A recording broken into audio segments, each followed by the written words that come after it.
Hello everyone, here we are with Superheroines from Then to Now. I'm Valerie Estelle Frankel, the author of a large range of books on superheroines.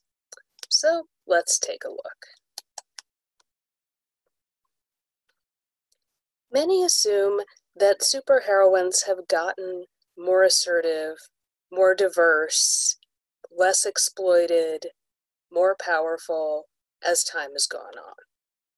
That's true to some extent. Right now we're in a wonderfully powerful period, but actually it's come in waves. The very first superheroines invented in the 40s, along with Superman and the superhero genre itself, had some very powerful, very striking women. Both because the genre was still establishing itself and because we were in the era of Rosie the Riveter. We were in the era of fiction about superheroines going out there and fighting for their countries. So we've got some really standout superheroines. Let's see, we've got the woman in red, arguably the first costumed superheroine, who's a detective and solves crimes. Below her we have the girl commandos, who get out there and fight, and they are particularly an assortment from countries across the world. Across Europe, there's a Chinese woman, all the different allies trying to make the point that they're all uniting to fight for freedom. Next to them, we've got Senorita Rio. She's an actress and spy, and an emphasis again on the kind of diversity we did get in this era. Phantoma up top is delightful because she changes from pretty blonde lady to scary skull face, an image of death. Superheroines weren't afraid to be ugly Medusa-like figures as a path to power. Some changed into old women, some were old women. It was a very different era with some very different messages. Below her, we've got Nelvana of the Northern Lights. She was very striking as well. A Canadian superheroine, half Inuit, many different powers, whereas her brother is invisible and the wimpier sidekick figure. And yes, there she is kicking Hitler in the chest, because she can. Next to her, we've got Margot the Magician, half Chinese, inherits her father's magic, and goes out and does whatever she wants. And above her, we have Miss Fury in her cat costume, magical cat costume. Of all these, you can see some are showing some skin, but we're really not doing the bathing suit thing. We're doing the strong, powerful, going out there and taking charge of the world image. So these are kind of awesome.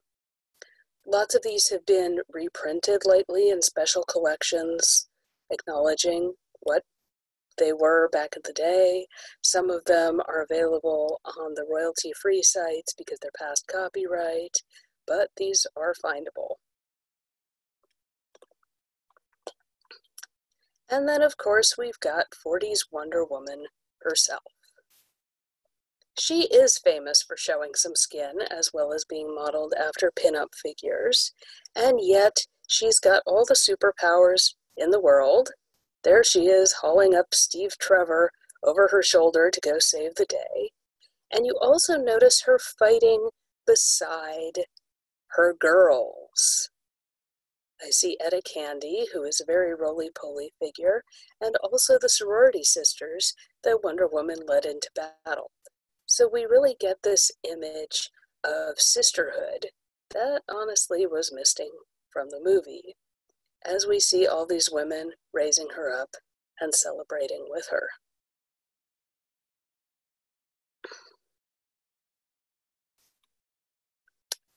Moving straight ahead to the 50s.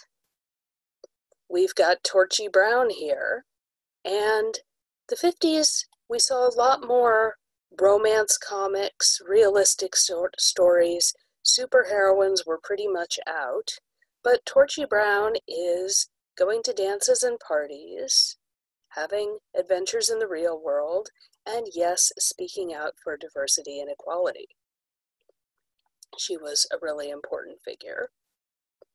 And the one lasting superheroine out of the 50s is, of course, Supergirl. Yes, she is Superman's wimpier cousin, or rather the same powers, but is encouraged to go sit in an orphanage, hide her powers, not come out as Supergirl, and in fact she does things like sits there ironing and secretly uses her superpowers while keeping the ironing going as a cover. It was very much a story about let the guys feel good, let the guys think they've won, while you are secretly, young lady, out there saving the day, being Supergirl, taking charge of everything, and yet let the guy think he's won. Very 50s message, but there's some interesting subversive stuff, as Supergirl often is right, even though she gets ignored, and Superman gets to do whatever he wants, including leaving her in an orphanage to be raised by the humans. 60s and 70s, obviously, we've got some wonderfully powerful people here. The Avengers, who are a little outside the genre, and yet they really helped to define the genre, went out there and kicked butt with Mrs. Peel in her black catsuit, and so many cool action women followed. Superheroines, we had the Bionic Woman show, spin-off from the $6 Million Man. We had Linda Carter's Wonder Woman, which everyone loved. There was a Spider-Woman cartoon at the time. Up top is Isis, who's a school teacher by day and ancient goddess superheroine by night. Below her, we've got Electra Woman and Dyna Girl. They were something of a Batman parody, but they're just so fun. And also delightful, friendly, perky. And when you look at these outfits, even Wonder Woman's, they tend to be more about power and less about how undressed we can make these people. Charlie's Angels down at the bottom. And over to the left, we've got the Batman 1966 TV show with, of course, several Catwomen, including Eartha Kitt. And up top, we've got Batgirl making her appearance on the show. So many really iconic women that, of course, taught all the kids that women could fight beside the men and save the world, and again, don't just have to be the girlfriend in the stories. And we've got the comics. Here is Black Widow changing many, many iterations. When she first shows up, top left, she is Madame Natasha in her slinky green dress and furs and veil, and she is the classic femme fatale in an Iron Man comic, who shows up to seduce him and steal his technology and all that stuff. She is the black-haired one, to be precise, not the redhead at this point. And then she reveals she was brainwashed, and her husband was brainwashed, and she seduced Hawkeye into being evil, but Hawkeye, having returned to goodness in the middle top panel, joins the Avengers and urges her to find goodness and joins the Avengers. So there they are, with her wearing a mask to suggest his. And below that, there she is in kind of a spidery costume with fishnet arms and legs and blue trim. So we can see her trying out some very different looks. And of course, we've also got her pictured with Wasp, the first female Avenger and the one who named the team, and Scarlet Witch, another early female Avenger. So the team is not quite 50-50, but pretty close as they all go around kicking butt. And again, these superheroines are pretty well covered up. For Black Widow with the red hair and the slinky black catsuit up top right, that finally happens as an imitation of Emma Peel, as in the 70s we see her transforming into the superheroine and good guy she wants to be, and out she goes to fight crime with her new look.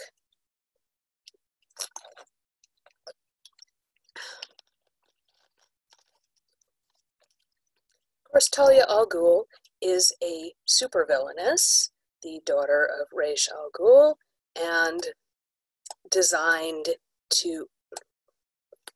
pressured through the family to have a child with Batman and make Batman the family heir, or make their child the family heir, and inherit the kingdom. She is varyingly portrayed as Middle Eastern or Asian. The comics often can't make up their mind, although more often Middle Eastern, I suppose, but you can see some of each and some other racial variations too. But we do mostly have a lady of color getting the best of Batman, dominating the scenes when she wants to, and again, we sometimes get her very powerful, fully dressed, and beating Batman. And one of these emphasizes that she's got a degree in engineering and biology, but she is very much portrayed as the brains of the story, not just the femme fatale figure.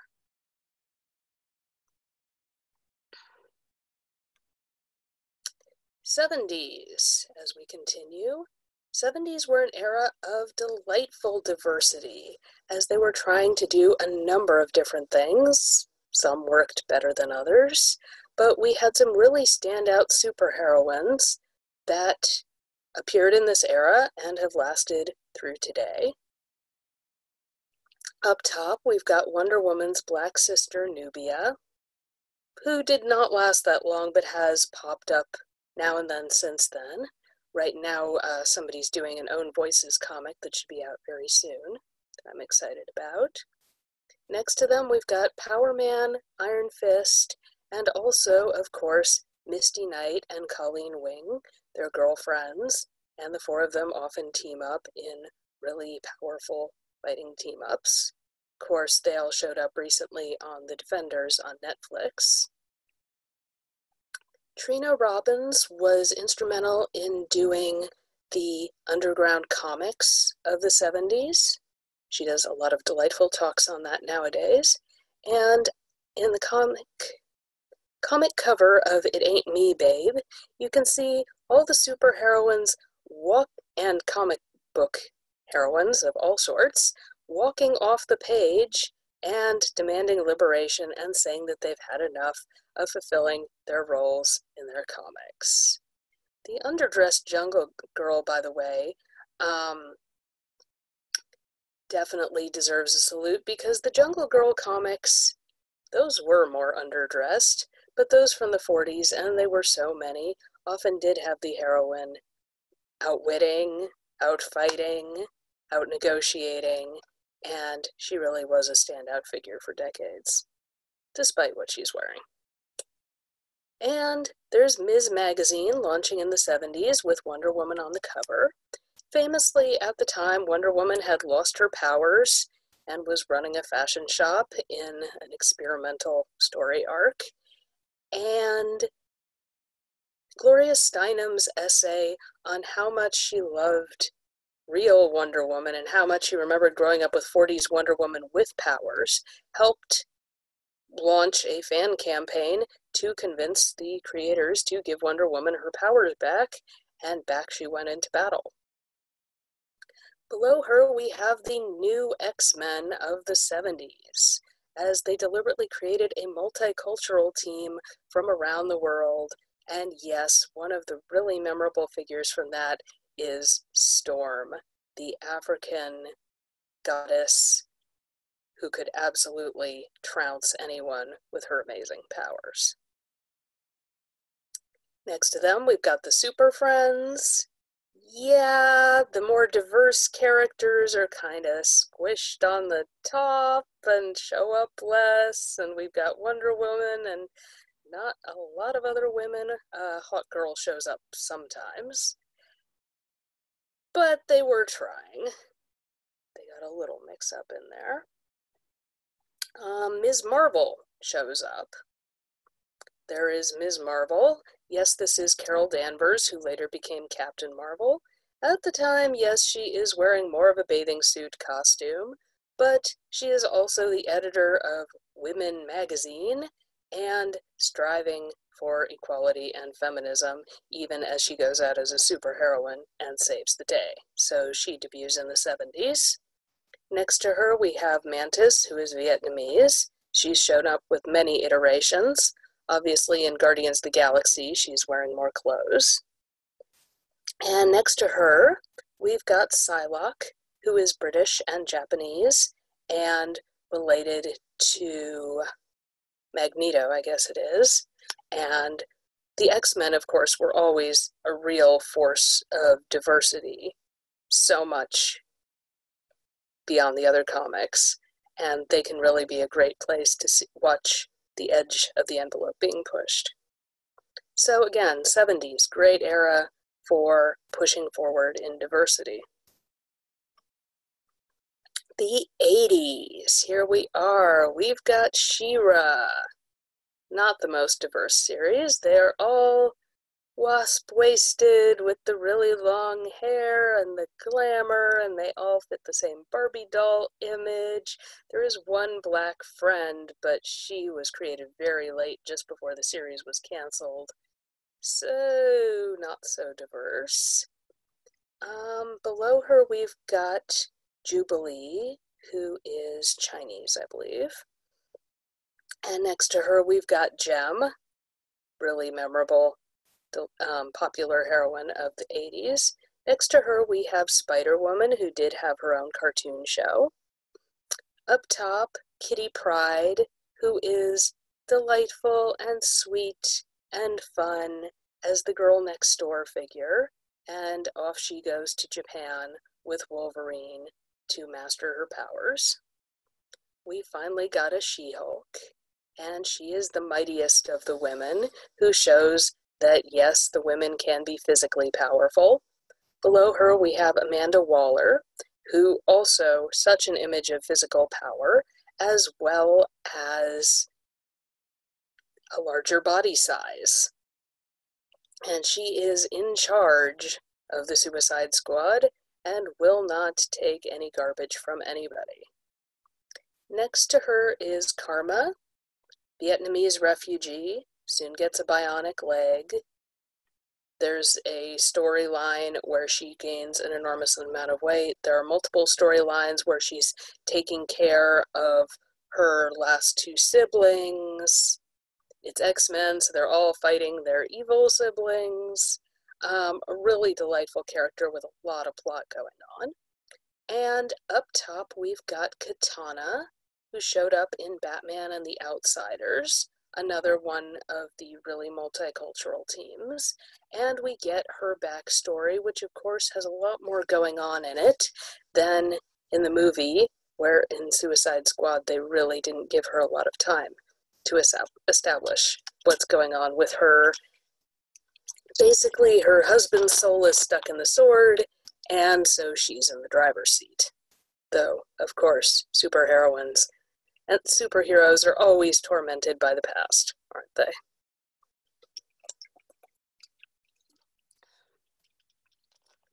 The 90s. Here we are. Sailor Moon and anime were really big. They spread worldwide, and everyone started really enjoying these things. Next to them, we've got the Powerpuff Girls. They are 5-year-olds, so they're dressed non-exploitatively, and they can really kick butt. So they're an image for the littler kids to enjoy. The superheroine movies, I guess Electra and Catwoman were both a little later.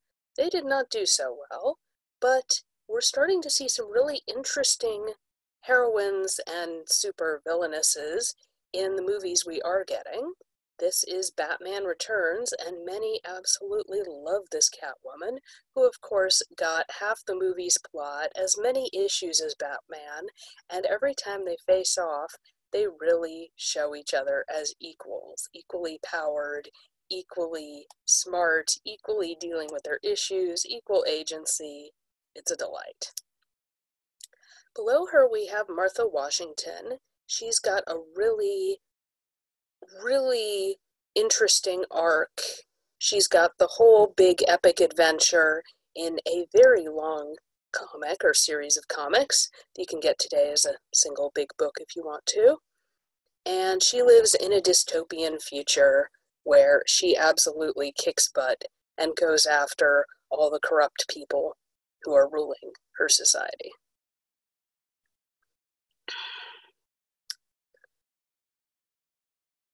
I think that's Monet next to her, or M, who is a Muslim X-Men and gets some very interesting plot points. She's an X-Factor, among other things, when they break into smaller teams. Barbara Gordon, who was shot by the Joker as comics started doing oh so much fridging and deciding that it was okay to kill and maim superheroines just to move the superheroes' plot forward, of course.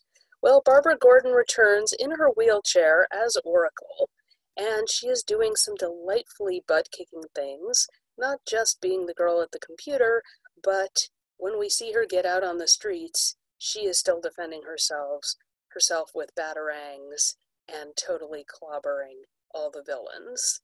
The Birds of Prey comics take off, starring her and pretty much every other DC superheroine. At some point or another, they get in on that.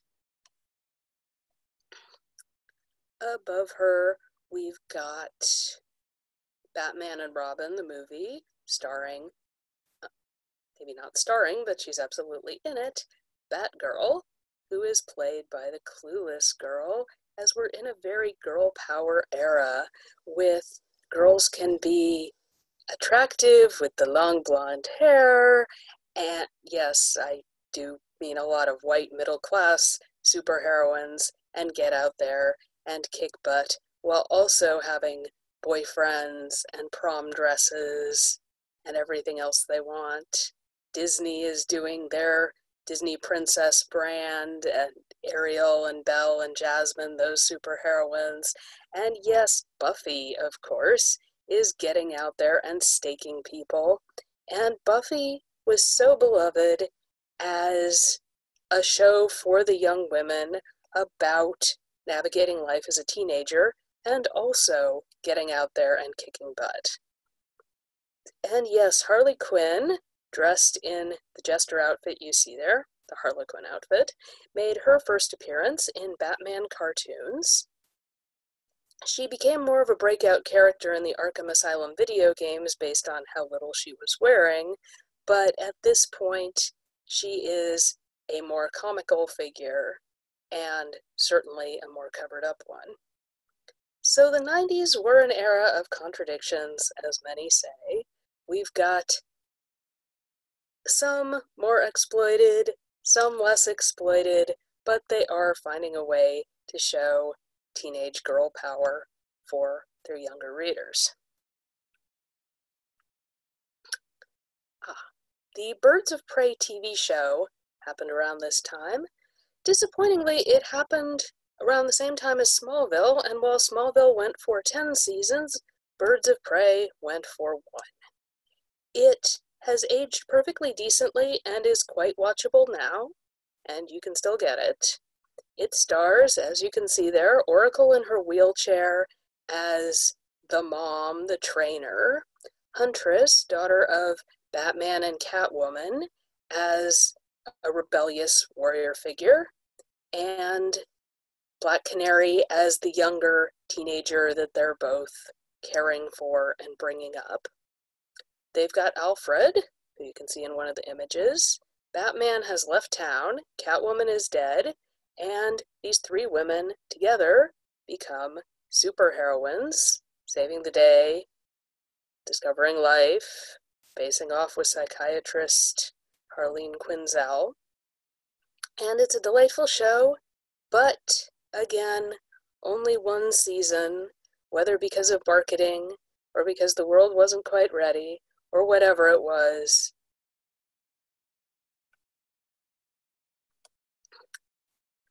So, 2000s. The X-Men, as I said, keep being a force for diversity pushing forward, and we get some intriguing ones. We get Omega Sentinel. We get Dust up top, and she is clearly completely covered up. I believe she was from Afghanistan. Below her, we've got Armor in this glowing red suit. She is from Japan and fights with the power of her ancestors, which is kind of an awesome power.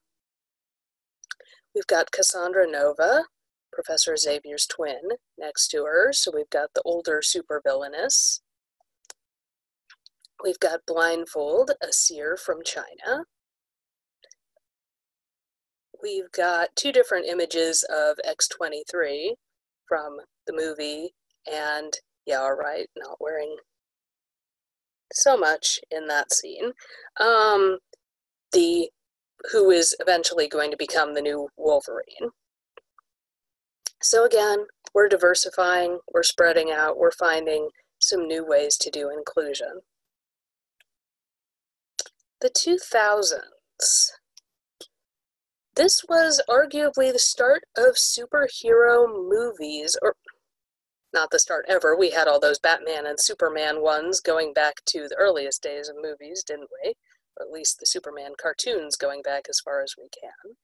But lots of people would say the X-Men movies, starting in 2000, really launched the superhero movie franchise we've still got going now. And it was downplaying superheroes. They're wearing more leather, less, obvious costumes. They're making jokes about the costumes. They're trying to keep it very based in the real world. And of course, as many would say, as many were debating where are our superheroine movies, people were responding with, well, the X-Men movies, really, we've got Rogue's story, we've got Phoenix's story, so much more than some of these men are growing and changing. So we see superheroines fighting alongside the men and doing some really interesting stuff. Shark Boy and Lava Girl. Teen Titans Go, the sequel to Teen Titans. In cartoons, that one's got 3 boys, 2 girls. We've got solo superheroine TV shows, Cybergirl and Dark Angel, which just went for a few years, but was very much a Buffy sequel, and likewise showed the one woman fighting for her rights in a dystopian world. And, Witchblade, going a little out of order, Witchblade went on for 2 years, and while the comics really are about the Witchblade covering up just bits of her while showing how many bits we can uncover, in the TV show she is a fully dressed cop. As I said, we're on the edge of the superheroine genre, so we're trying to keep it pretty realistic, similar with Dark Angel in a dystopia. But Witchblade, likewise, was quite popular and still watches quite well. And then there were the movies. We did the Catwoman movie, which had a very weak script. I mean, it's an evil makeup company she's battling. We did Electra, which was a very slow, dreamy script. None of the superheroines get to do the jokes. None of the superheroines get to have fun. And obviously each of these was a spin-off of a superhero movie, and neither did well. Neither did the Supergirl movie from, I think it was 1984, and the popular world decided that superheroine movies could wait for a very long time, which obviously what we're dealing with here is weak script writing, to say nothing of the costumes, the direction, etc. But society, or rather, the movie producers made their judgment. My Super Ex-Girlfriend, again, we've got, can we make these superheroines laughable, wimpy, can we send a message that women shouldn't have superpowers? Yeah, the big screen, they're not doing well, but on teams or on TV, they're doing some cool things. And this brings us to today. So today we've got some very powerful butt kickers. We can see Wonder Woman there is fully dressed. Lady Thor has fully taken on Thor's hammer. Up above her, we've got Riri Williams building her own Iron Man armor and becoming Ironheart. To her right, we've got America Chavez, who is just awesome. She punches holes in reality. She has 2 alien moms. She is off to college. She is Kate Bishop's Hawkeye's best friend, and she is finding her place in the world. Next to her, Spider-Woman becomes a single mom and is dealing with all of the difficulties of having a baby and still getting her super job done. Faith, the plus-size superheroine below her, is a pop culture fan and a pop culture writer, so she's somebody for the fans to identify with and have fun. And down below we've got A-Force from Marvel, where all the superwomen fight together on a planet with no supermen. A dimension with no supermen? Something like that.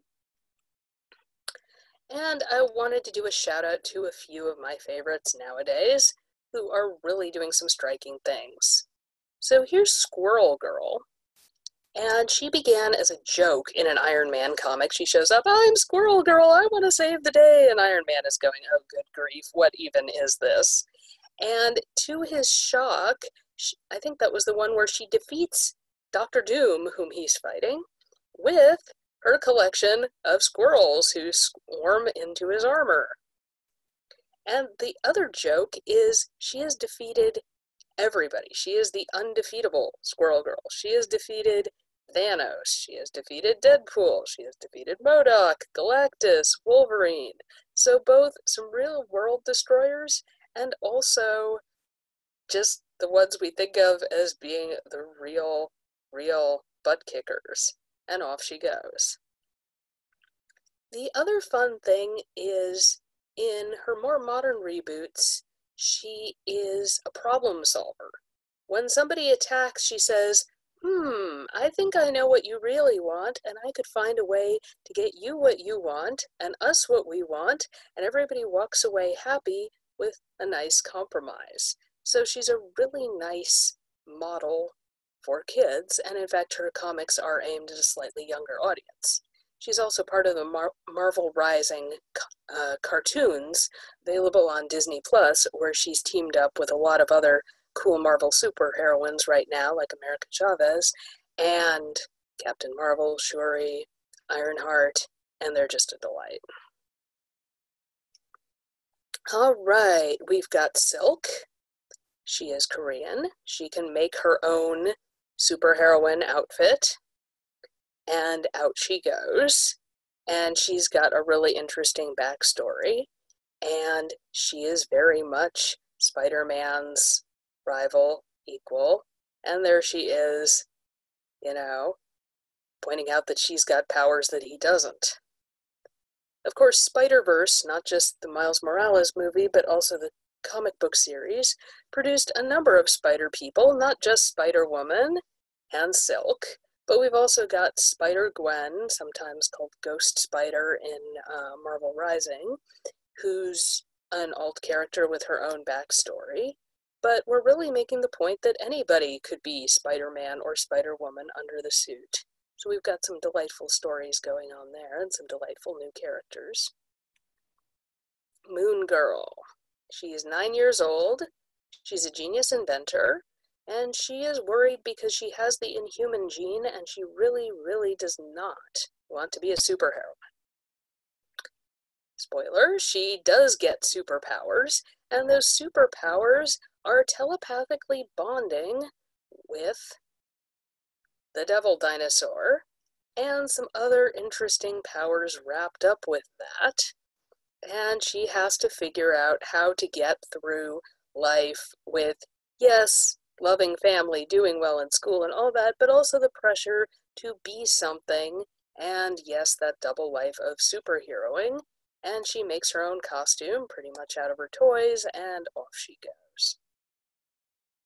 Very much the adolescent story with the awkwardness of the dinosaur going around and smashing up things, and also one designed for the younger viewers. We've got Nico, the goth sorceress of the TV show Runaways. In Runaways, she is just delightful. Although, in Runaways, man, do they all have issues. That's a wonderful teenage show on Hulu that I highly recommend, where they really do feel like this generation's multicultural teenagers all having their issues. That's the Runaways picture on the left. She is also totally kicking butt on the A-Force team. And Ms. Marvel. We all love Ms. Marvel so much. She's Pakistani-American, she lives in New Jersey, and she is definitely being the voice of today's teenager. Her powers have to do with stretching and growing bigger and smaller, so once again we've got that image of the clumsy teenager trying to navigate through the world. And she has to deal with, yes, profiling and politics and gentrification and all the issues. And there's so many. That's Runaways up top center. TV, movies, the Arrowverse is moving forward. They've done Vixen, including that cartoon. They've done Batwoman. They've done Supergirl. Supergirl has Dreamer and a whole multicultural cast out kicking butt. So does Legends of Tomorrow. We've got Suicide Squad, the movie. Yes, I do mean Birds of Prey, the movie, which felt really, really like women were writing and directing it as female superheroes go out and fight against the patriarchy, but they also take a moment to ask for a hair tie. In the middle, we've got Agent May from Agents of S.H.I.E.L.D., a delightful show where we've got all kinds of different superheroes kicking butt in their own way. Of course, we've got the Marvelverse, and yes, Black Panther. We've got DC Supergirls that are teaching a young audience. There's a web TV show, diversity and caring for each other. And Marvel Rising, its competitor for a slightly older audience. That's on Disney+. So the women absolutely are taking the big screen and the small screen, while again, often being modestly dressed and utterly powerful and diverse and finding ways to kick butt. And of course, what's coming? All right, I made this a year or two ago, but we've got more Captain Marvel movies, we've got more Wonder Woman movies, we've got both of them doing more with their teams, one assumes. I think a Gotham City Sirens movie is coming, unless that was rebranded as Birds of Prey. The Avengers have more to do.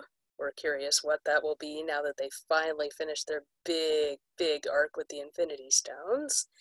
And the Black Panther franchise, we are very curious whether we're going to have spin-offs, whether Shuri will be the Black Panther, what we're going to do. And of course, there's also the indie movies. We've got so much more coming.